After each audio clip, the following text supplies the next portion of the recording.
Alam nyo ba, may joke sa marriage na ganito. Sa lalaki daw, dalawa lang ang choice mo. Gusto mong maging tama o gusto mong maging masaya. At kaya raw may culture na parang women are always right. Pero tanong, totoo ba yan sa science? At healthy ba talaga ang ganitong practice? Sa psychology, may tinatawag na conflict avoidance.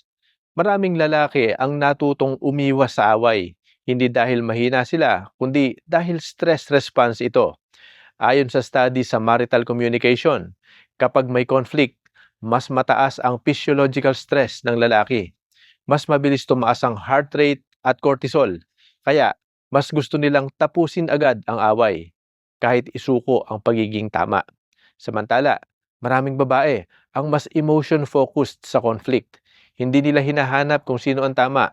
Ang hinahanap nila ay pakikinig, validation, at emotional safety. Dito nagsimula ang idea na women are always right. Pero sabi ng science, hindi ito tungkol sa tama o mali. Ayon sa long-term relationship studies, ang pinaka-healthy na mag-asawa ay yung may mutual influence. Ibig sabihin, parehong handang makinig, parehong handang magbago. Kapag palaging isang side lang ang laging tama, unti-unting nabubuo ang resentment. At ang resentment, ayon sa psychology, ay isa sa pinakamalakas na predictor ng emotional distance at separation. Kaya, ang totoong choice sa marriage ay hindi tama o masaya. Ang totoong choice ay makinig o manalo.